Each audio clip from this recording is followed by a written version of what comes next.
Every student has a story, and every story deserves to be told.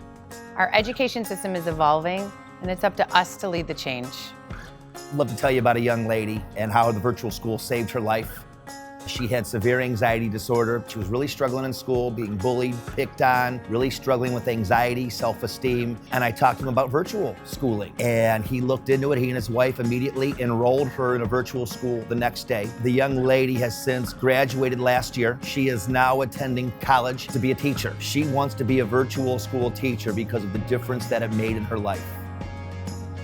I believe there is something really different about this generation of learners, in the sense that they're really open to different ways of learning and also really open about the challenges that they're bringing into their educational experience. And online blended and digital learning provides us with the tools to meet those students where they are. The kids are going to get online, they're going to do their work. They understand that learning doesn't happen just when you and I are sitting together. They understand that learning happens any place, anytime. And so to hear that from kids is really positive and powerful.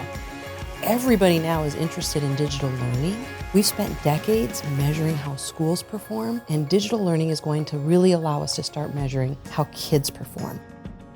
I had the pleasure of attending Dlac last year, and I found it refreshing, amazing, and kind of awestruck for my first day here, because I didn't know that there was a community that had the same goals, had the same visions that we were trying to execute in North Carolina. So it was great to come to a venue, meet people, make connections with others who have the same vision and dream about the future of education.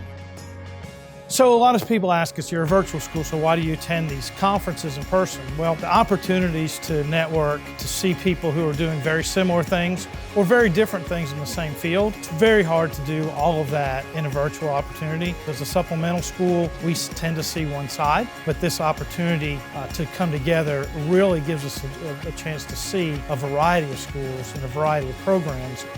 Coming to Dlac finally gave me a forum to collaborate, to connect, develop relationships 1 year ago that are even stronger today. Now we're sharing ideas with Accountability from Massachusetts and working with consultants in Phoenix and kind of putting our heads together to figure out how best can we measure and really prove the success of the virtual schools, because the narrative that's being portrayed across this country doesn't even begin to scratch the surface on the millions of lives that virtual schools have touched, both in the professional, the personal, and the educational realm.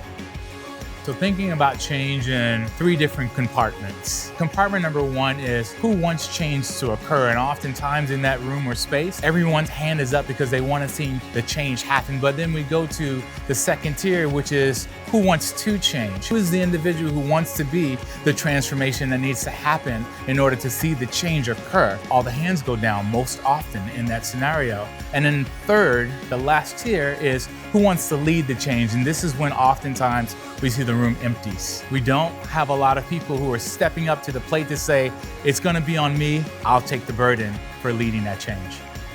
This is where you come to get energized, to get the connections, to make the connections, to get the ideas, to be on the forefront of what online, hybrid, and blended learning looks like.